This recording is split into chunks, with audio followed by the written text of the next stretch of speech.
بسم الله الرحمن الرحيم. إن الحمد لله نحمده ونصلي ونسلم على رسوله الكريم. أما بعد فأعوذ بالله من الشيطان الرجيم. بسم الله الرحمن الرحيم. أتأمرون الناس بالبر وتنسون أنفسكم وأنتم تتلون الكتاب أفلا تعقلون واستعينوا بالصبر والصلاة وإنها لكبيرة إلا على الخاشعين. صدق الله العظيم وصدق رسوله النبي الكريم الأمين ونحن على ذلك لمن الشاهدين والشاكرين والحمد لله رب العالمين. إن الله وملائكته يصلون على النبي يا أيها الذين آمنوا صلوا عليه وسلموا تسليما. اللهم صل على سيدنا محمد وعلى آل سيدنا ومولانا محمد وبارك وسلم وسلم عليه. الصلاة والسلام عليك يا سيدي يا رسول الله وعلى آلك وأصحابك وسلم عليك يا شفيع المذنبين. سامعین عزیز وقار، آج کے جمعۃ المبارک کے اس مختصر سے اجتماع میں ہماری گفتگو کا عنوان ہے سورہ بقرہ سے آیہ مبارکہ نمبر 44 اور 45، 44 اور 45۔ ان آیات مقدسات میں اللہ رب العزت ارشاد فرماتے ہیں اتأمرون الناس بالبر، کیا تم حکم کرتے ہو دوسرے لوگوں کو نیکی کا، وتنسون انفسکم، جبکہ اپنے آپ کو تم بلا دیتے ہو، وانتم تتلون الکتاب، اور اس نیکی کا حکم جو تم لوگوں کو دے رہے ہو، اس نیکی کے حکم کو دلیل کے طور پر تم خود کتاب میں تلاوت بھی کرتے ہو۔ تمہیں یقین ہے کہ یہ حکم اللہ رب العزت کا حکم ہے، وَأَنْتُمْ تَتْلُونَ الْكِتَابَ، حالانکہ تم اس کو پڑھتے ہو کتاب میں۔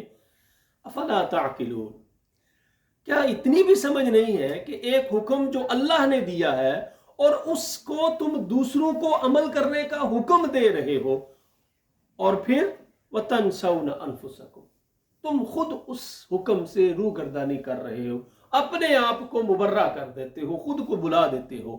وَاسْتَعِينُوا بِالصَّبْرِ وَالصَّلَاةِ، اور مدد لو صبر اور نماز سے۔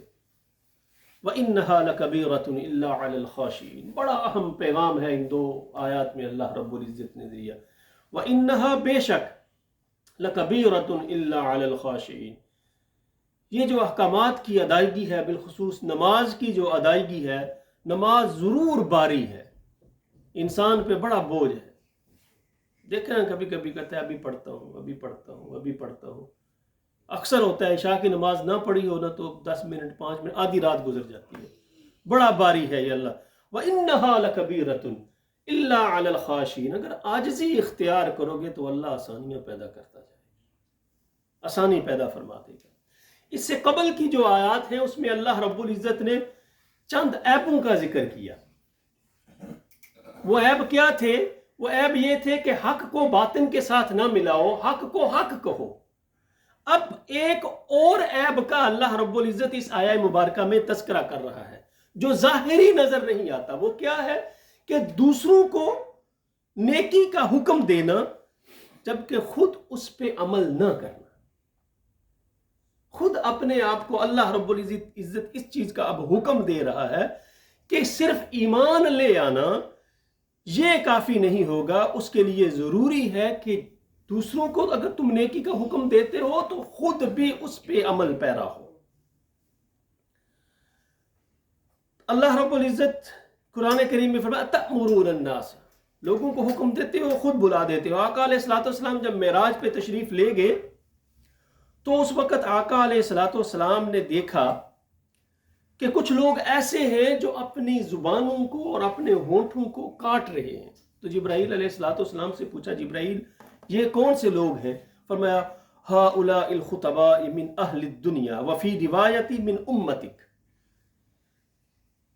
جبرائیل نے کہا یا رسول اللہ یہ دنیا کے وہ لوگ ہیں، اور ایک روایت میں ہے کہ من امتک، یہ آپ کی امت کے وہ لوگ ہیں، وہ علماء ہیں، وہ خطباء ہیں، وہ صاحب اقتدار لوگ ہیں، ہم ہؤلاء الخطباء من اہل الدنیا یأمرون الناس بالبر وتنسون انفسهم، لوگوں کو نیکی کا حکم دے رہے ہیں لیکن خود اس سے دور ہیں، خود اس پہ عمل نہیں کرتے۔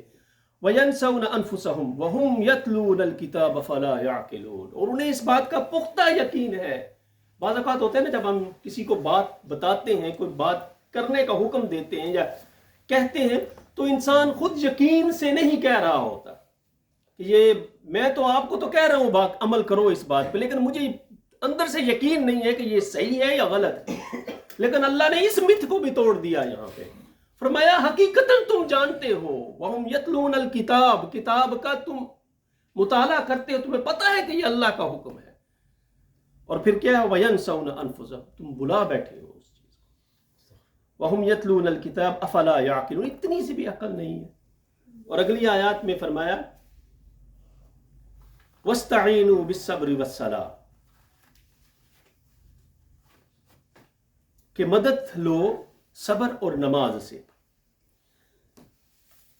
اللہ کا قرب اگر چاہتے ہو، اللہ رب العزت نے اس کا نسخہ بھی بتا دیا، طریقہ بھی بتا دیا کہ ایک صبر کرو اور دوسرا وَاسْتَعِينُوا بِالصَّبْرِ وَالصَّلَاةِ، اور نماز کی پختگی کا۔ وہ میں نے پچھلے جمعہ المبارک میں یہ آیہ مبارکہ تلاوت کی تھی کہ اللہ رب العزت نے عیسیٰ علیہ السلام کو سب سے پہلا حکم جس چیز کا دیا وہ کیا تھا؟ وَجَعَلَنِي مُبَارَكًا أَيْنَمَا كُنْتُ وَأَوْصَانِي بِالصَّلَاةِ وَالزَّكَاةِ مَا دُمْتُ حَيًّا، کہ نبوت کا اعلان کے بعد جو سب سے پہلا عمل کرنے کے لیے جو حکم دیا گیا وہ تھا نماز ادا کرو۔ اور بعض اوقات ہم حکم دیتے ہیں نا کسی کو یہ کام کرنا ہے، وہ ایک دن کے لیے، 2 دن کے لیے، ہفتے کے لیے، لیکن قرآن نے اس بات کا بھی ما دمت حیا، جب تک میں زندہ رہوں اس وقت تک نماز پہ کاربند رہوں اور زکوٰۃ ادا کرتا رہوں۔ اور پھر دوسری جگہ پہ قرآن کریم میں نماز سے کیسے مدد حاصل کرو، وَاسْتَعِينُوا بِالصَّبْرِ وَالصَّلَاةِ۔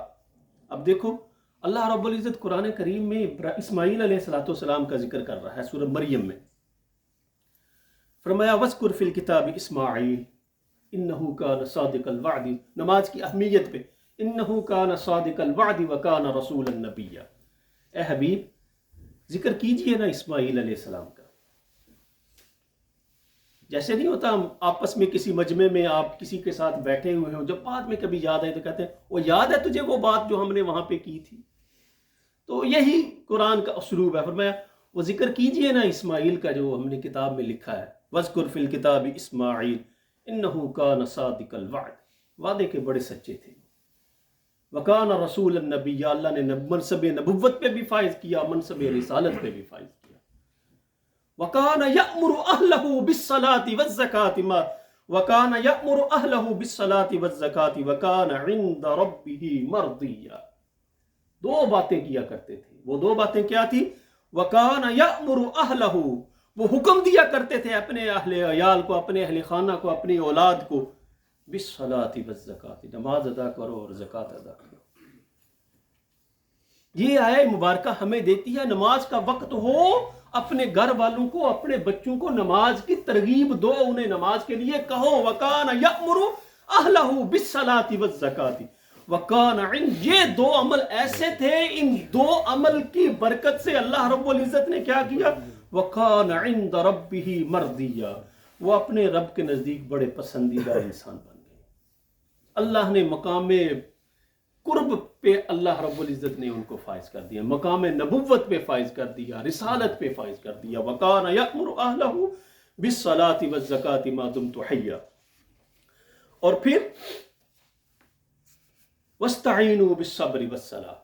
اب نماز سے اور کیسے ہم مدد حاصل کریں، کیسے نماز ہماری مدد کر سکتی ہے؟ آقا علیہ السلام نے فرمایا بڑی خوبصورت، مَنْ صَلَّى الصُّبْحَ وَهُوَ فِي ذِمَّةِ اللَّهِ تَعَالَى،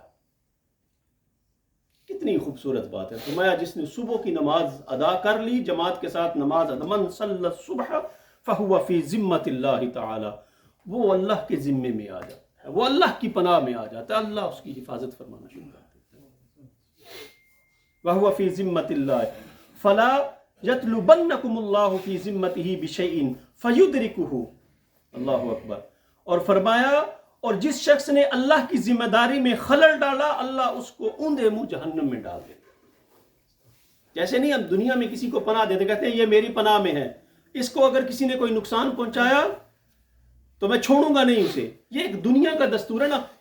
ہو بہو یہی بات اللہ رب العزت نے فرمائی ہے. آقا علیہ الصلوۃ والسلام فرماتے ہیں, اللہ فرماتا ہے من صلی الصبح فهو فی ذمۃ اللہ تعالی, وہ میری ذمہ داری میں ہے, اور جس نے میری ذمہ داری میں خلل ڈالنے کی کوشش کی اوندے منہ جہنم میں اس کو ڈال دیں.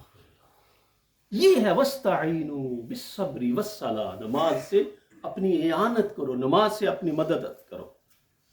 اور پھر عصر اور فجر کی نمازیں, ان کے بارے میں آقا علیہ الصلوۃ والسلام من صلی بردین دخل الجنہ, یہ جو ان دو نمازوں پہ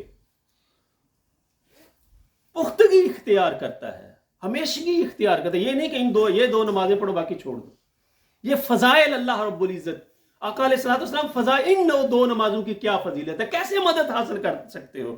فرمایا ان دو ٹھنڈی نمازوں جو پڑھتا ہے اللہ رب العزت دخل الجنہ, جنت اس کا مقدر کر دیتا ہے. اس لیے اگر اللہ کا قرب چاہتے ہو تو شیوائے انبیاء, جو انبیاء کی سب سے پہلے, کسی بھی نبی کی تعلیمات کو اٹھا کے دیکھ لو, جو سب سے پہلا حکم انہوں نے اپنی امت کو دیا, لوگوں کو دیا, وہ یا نماز کا تھا یا زکوٰۃ کا تھا. دعا ہے اللہ رب العزت نماز پہ ہمیں دوامت اختیار کرنے کی توفیق عطا, نماز پنجگانہ کی توفیق عطا. وَارْكَعُوا مَعَ الرَّاكِعِينَ, جو گزشتہ جمعہ کی ہماری نشست تھی نا, اس میں اللہ رب العزت نے فرمایا وَارْكَعُوا, نماز ادا کرو جماعت کے ساتھ. جماعت کو اپنی زندگی کا حصہ بنا لو. جب اپنی زندگی کا حصہ تم جماعت کو بناؤ گے, پھر اللہ بھی وَاسْتَعِينُوا بِالصَّبْرِ وَالصَّلَاةِ, اس کا پھل آپ کو ملنا شروع ہو جائے گا. دعا ہے اللہ عمل کی توفیق عطا فرمائے. وما توفیق الا باللہ والصلاة والسلام علی رسول اللہ. سنتے ادا فرمائے.